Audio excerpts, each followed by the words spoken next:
What's up, everybody? I'm B-True, and today I want to show you guys the 8 inner gates functionality in Naruto Online. So when you hit level 65, right here, you unlock the 8 inner gates.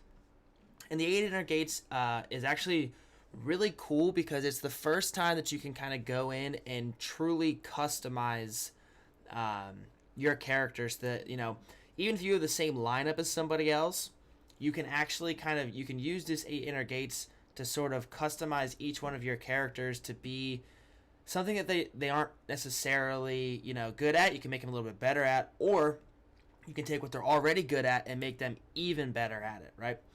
So anyway, I'll show you what I mean by that. Okay, so when you are in here, this is the cultivate, okay? So you can click to call, which is going to get 1 rune, right? And then if it succeeds, it's going to go to the next one. And then each one costs more. And then if it fails, it starts back at the beginning, right? So obviously this one costs the most, but it has the highest chance of giving you a good rune, and then so on and so forth. So what I do is I do auto practice, and that will fill out, as long as you have the coins for it, it will do this automatically for you. And it'll get a whole bunch of runes, and then you can either accept them all. You can synthesize them all into one, because they have different levels to the runes, or you could sell all of them, right? And it kind of depends on what happens in here. Then every time you do this, you get some of these points, right? And then as you get these points, you can exchange them for really good runes in here. So the way it works is green is the worst, then it goes blue, purple, yellow, red. Okay, so you get the purple ones in here. You can see they're pretty expensive. You say I only have 400 points. You need like 5,000, 8,000. Then you get the yellow, and I don't think you can't buy red in here. But obviously, so they look cool because they do a bunch of extra stuff, but they're super expensive. So anyway, all right. So I just got this earth rune. So if I do accept, I will accept it, and it goes into your 8 gates. So that's how you get the runes right there. So now, in the actual 8 gates, each one of your members of your team has their own 8 gates, right? So at level 65, you get 2 of them open. And then at level 70, you get 2 more.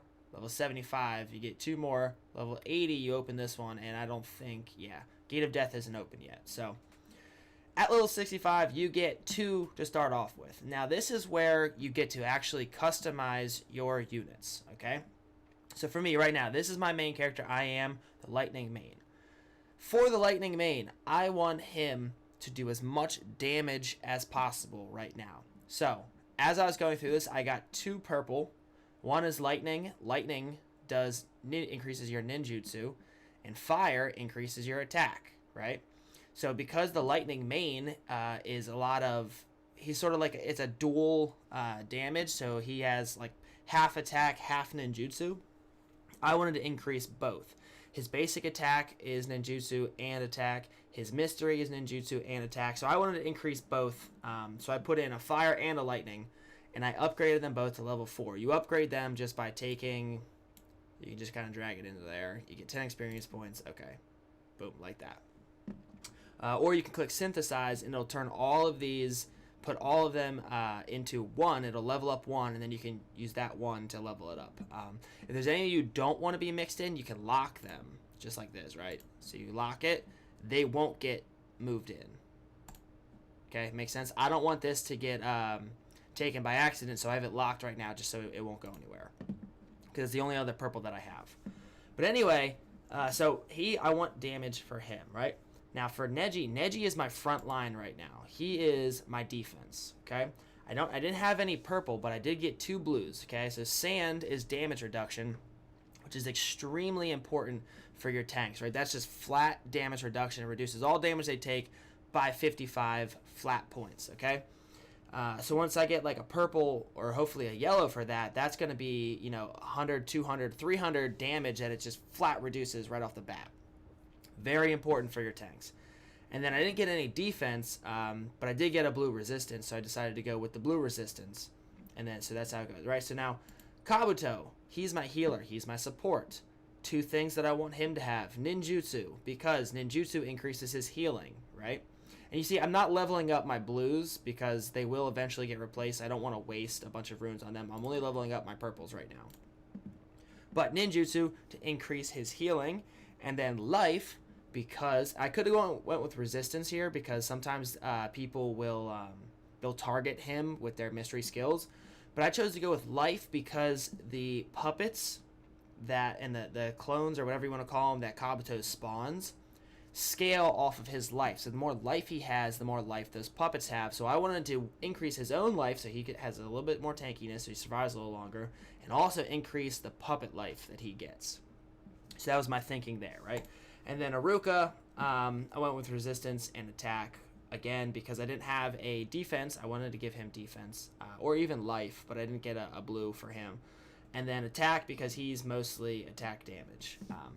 So once you unlock more of these, right, you can get into even more customization. So let's say, right, you're rocking Lightning Mane, and you have a Blitz team that uses the Lightning Armor so that the Lightning Mane attacks like 4 times in the first round, right?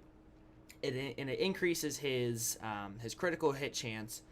So what you could do, okay, so right here, Explosive increases your crit chance, right? So you could go Fire and Lightning for the added damage. Put that Explosion in for extra crit chance.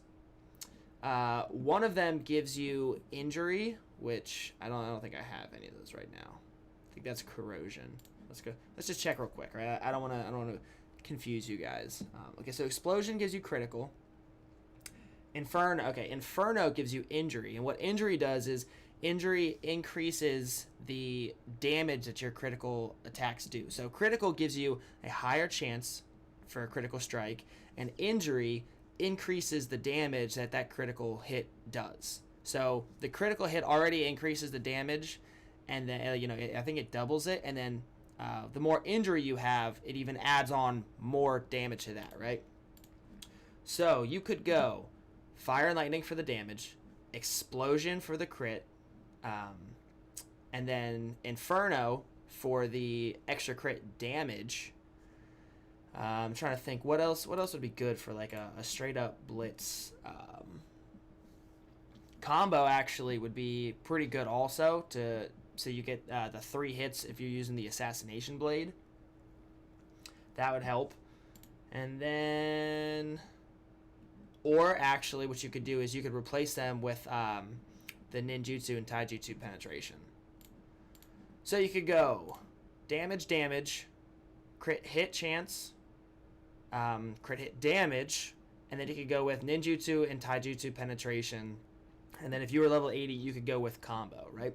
So if you filled out your Lightning Mane with that on a Blitz team with Lightning Armor, you would be hitting critical hits almost every time. You would have a very high chance of comboing, and your crit hits would do an insane amount of damage, plus you would have the penetration to ignore their defensive stats. So you could set him up to do insane amounts of damage like that. Or another route you could go, you could try, because a lot of people are going to focus your main. So what you could do is you could make your main a little bit tankier and make him more mystery focused. So let's say instead of using the critical or the Lightning Armor, you use the I forget what it's called, but whatever the second mystery is, the one that attacks the whole team and then causes paralysis to everybody. So again, you could go ninjutsu and attack if you wanted to. Or you could just go with ninjutsu. And then you could go with sand, which is damage reduction. Water for life. I don't think I have earth for defense. So you could then make your your main, because your main already does a good amount of damage. So if you were going for more of like a sustained kind of damage, you should make him tankier and fill him out with different tanky stats, right? And then for Neji, right? So for this guy, what you could do is you could make him, so you could give him a bunch of extra damage as well. You could make him straight up tanky with just damage reduction, resistance, defense, life. You could give him crit hit so that people, because the way that critical works, it's not only your chance of doing a critical hit, but also the chance that they do a crit to you. So this is like it works both ways. It would actually give you defense as well as offense. So it's a pretty good stat to have, honestly. You could give him combo so that people, because again, that's one of those where it's like you do combo and it's the combo that gets sent back to you, so people wouldn't be comboing him as much. So you can make him just like a straight up tanky defensive person that nobody can crit or combo off of. There's a rune that reduces the chance that they can control you. So then he would have, like even a little bit more defense, because then when you got those fire mains up there trying to put him to sleep and everything like that, and so like that's what you can kind of give these people different. Now, like Kabuto, there's not a lot you can do with him since he doesn't actually attack. So there's a pretty standard way that you're going to want to build Kabuto. But based off of your team, there are a lot of different things you can do to kind of set up your team in your unique way. This is really the first way that you get to make your characters unique to you, because everything else is sort of just like, hey, like what level do you have your refinements? What level are your Magatamas? All that good stuff. But this is a way to individually, for each ninja, change their individual stats, and everybody is going to have a different line of thought for what they want to do based off of what they want their lineup to do, right? So that's what I like about this this system right here. I like the customization and the individuality that you can give to each ninja. Now the problem is it's extremely expensive on your coins, so while you're leveling up, it's kind of hard to get this a lot, because then it's more important to upgrade your equipment every time you level it up than it is to get more runes. So I would say upgrade your equipment first, and then start working on this stuff. But it's coins are valuable until you hit like level 85, where the cap is right now. So then you can't level up for a while and all that good stuff. But anyway, guys, I hope I did a good enough job explaining all this to you, so you guys kind of understand what it is. There is a wrong way to do this, that's for sure, but there is no necessarily right way. There's no perfect setup. It's sort of whatever your team, what you want your team to do. If you want to cover up flaws in your team, you can do that here. If you want to accentuate or make better what your team's already good at, you can do that as well. So it's all up to you. It's your mindset. There is no perfect way to do this. If you have any questions, you can always let me know. You can always ask down below. I will try to get back to you and kind of give you guys a little bit of understanding based off what you want your team to do. But anyway, guys, like I said, hope I explained this well enough for you. If you have any comments or questions, please let me know down below. If this video was helpful, please click that like button. I do appreciate every single time I get likes and comments from you guys. If you haven't already, please subscribe to my channel so you can stay up to date with all the other features that I'm going to be going over and the ways to dominate your server. Thank you so much for showing up, everybody. Thank you for watching to this point. Appreciate every single one of you. That's going to be it from me, everybody. Please have a good day and peace.